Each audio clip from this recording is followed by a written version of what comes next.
to Her Excellency, Ms. Cristina Fernández de Kirchner, President of the Argentine Republic. Gracias, presidente. Bueno, la verdad que saludo a todos y cada uno de los mandatarios y mandatarias que integran este Consejo de Seguridad.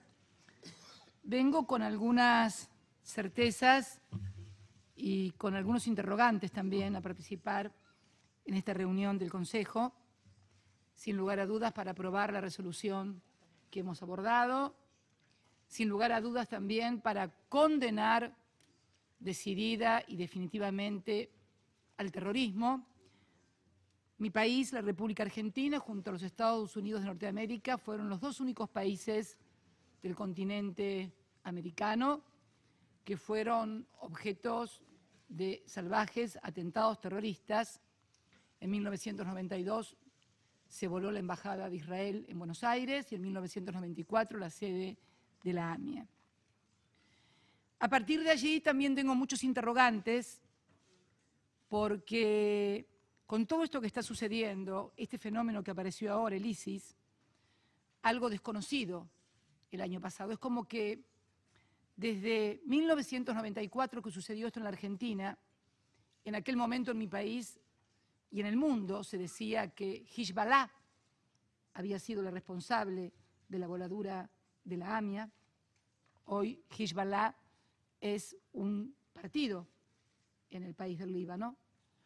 Luego, en el año 2006, la justicia de mi país, a raíz de la creación de una unidad fiscal especial impulsada por el presidente Kirchner para investigar a fondo el atentado que se había producido, reitero, en 1994, hace 20 años, este año que se produjo el atentado, sin que todavía se hayan podido juzgar a los culpables, y a partir de esta investigación que realizó este fiscal, decidió el juez de la causa imputar a ciudadanos iraníes, 8 ciudadanos iraníes que viven en Teherán.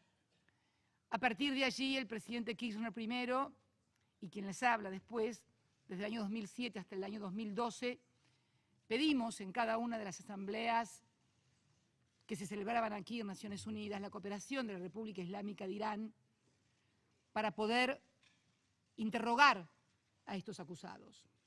Es más, ofrecimos alternativas como el caso Lockerbie, ofrecimos alternativas de un tercer país donde ser juzgados. Finalmente, en el año 2012, el canciller iraní nos propone una reunión bilateral y a partir de allí se formula en el año 2013 un memorándum de entendimiento para la cooperación judicial entre ambos países con el único objeto de que los ciudadanos iraníes pudieran prestar declaración ante el juez, porque en mi país no existe en el sistema judicial argentino la condena en ausencia.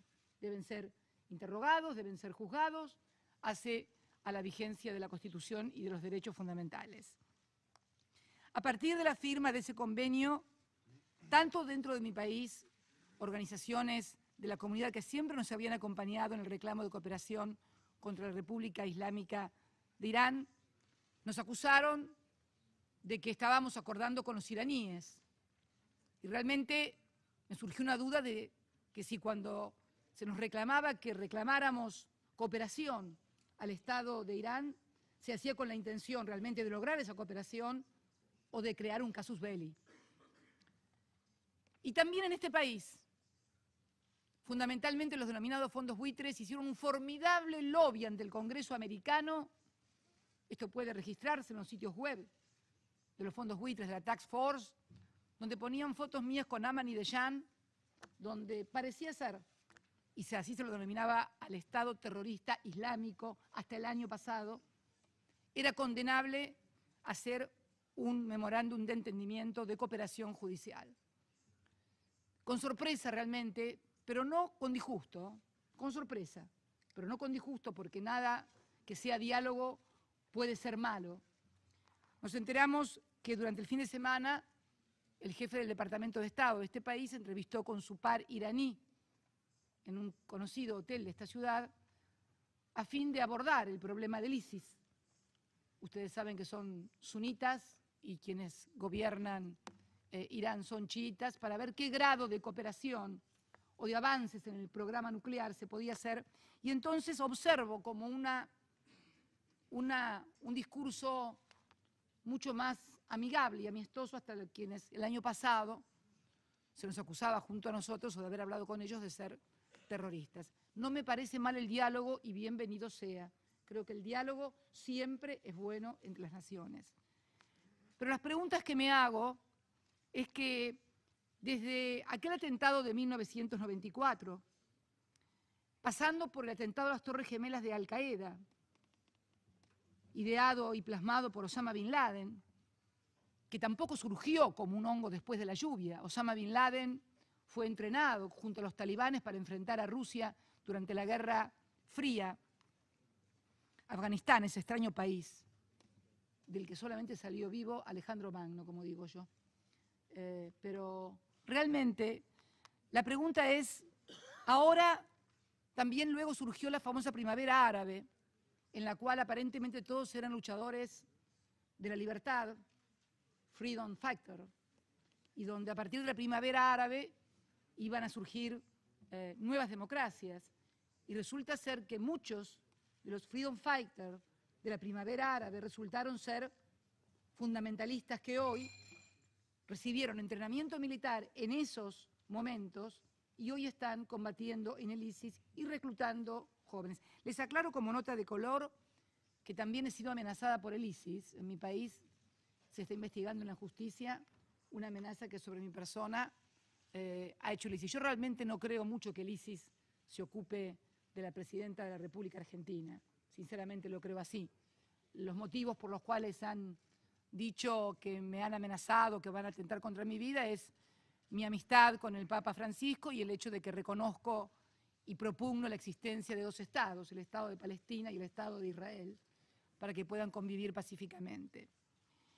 Yo he anotado acá algunas preguntas que me surgen, porque también en el interregno de todo esto había aparecido Saddam Hussein con armas químicas en Irak, con el cual se libró una batalla, finalmente se terminó con Saddam Hussein, y luego Irak se fue complicando cada vez más, y es como que el mundo se va complicando cada vez más, y que el escenario que teníamos el año pasado, donde parece ser que lo más importante era Irán y su amenaza nuclear, ahora ya ha dejado de ser esto y ha pasado a ser el ISIS, unos nuevos terroristas que no sabemos quién les compra el petróleo, no sabemos quién le vende las armas, no sabemos quién los ha entrenado, porque obviamente manejan recursos económicos, manejan recursos armamentísticos, manejan recursos de difusión francamente cinematográficos,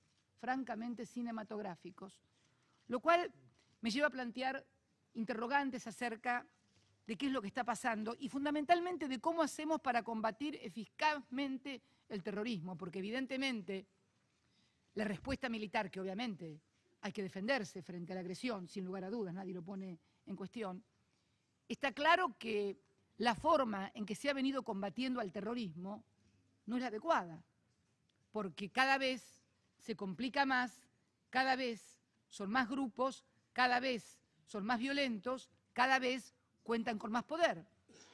La lógica indica que si yo estuve observando una determinada metodología para combatir un problema y ese problema en lugar de desaparecer o disminuir aumenta y se agrava, al menos tengo que revisar la metodología y los métodos que estoy llevando adelante porque algo no está andando bien. No digo que tenga la verdad revelada acerca de lo que hay que hacer, no digo que tenga la certeza absoluta de cómo hay que hacer. Lo que sí sé es que hay un viejo dicho en mi país que dice que lo único que no se puede hacer con los caníbales es comérselos. Y me parece que lo más importante es que entendamos que la lógica del terrorismo es la de lograr una reacción exactamente simétrica en violencia y en ataque para justificar en crédito de sangre permanente, porque por cada uno van dos, y si le mataron dos, son tres, y si le mataron tres, son 4, es el crédito de sangre permanente. Y además, en un marco en el Medio Oriente donde se sigue sin reconocer al Estado de Palestina, donde hemos visto el uso desproporcionado de la fuerza contra población civil en Palestina, y donde no hemos visto caer a ninguno de los líderes que tiraban cohetes para el otro lado.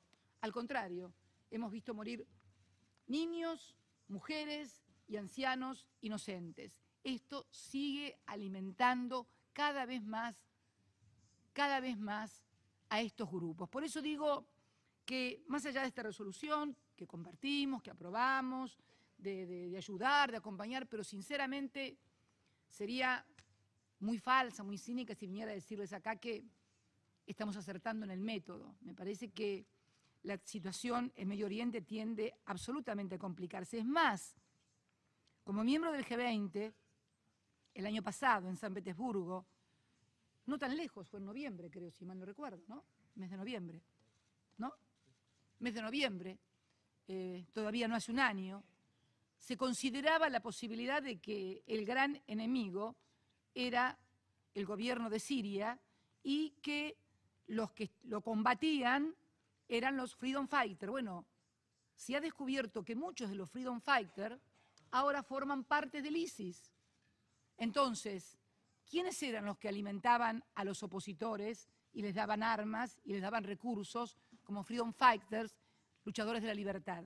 Entonces, creo que replantearse un montón de cosas, sobre todo aquellos que cuentan con mucha más información, por supuesto, de la que cuento yo, como presidenta de la República Argentina. Si ustedes se imaginarán que mi país no produce armas, no vende armas, al contrario, tenemos que comprar petróleo porque nos falta energía, aunque tenemos un gran yacimiento que nos convierte en el futuro en grandes proveedores. Yo no sé si alegrarme cuando digo esto, ¿no? Porque cada país que tiene gas y petróleo tiene grandes problemas, pero lo cierto es que somos un país que no produce armas, somos un país que compra energía, somos un país que no cuenta con toda la información que cuentan las grandes potencias, pero muchas veces creo que, además de contar con información, hay que entender lo que pasa en cada sociedad, en cada pueblo, y tratar de ver cuáles son los instrumentos más adecuados para combatir en serio al terrorismo, porque no sería nada extraño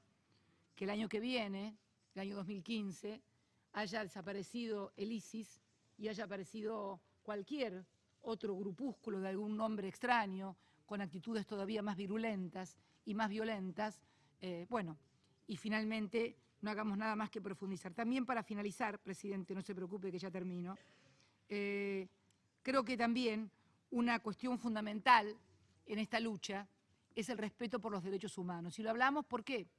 Lo hablamos desde un país que sufrió una dictadura genocida sin precedentes y que también actuó una justicia sin precedentes. Acá no hubo necesidad de hacer un tribunal de Nuremberg ni de recurrir a juzgar a los dictadores al tribunal de La Haya.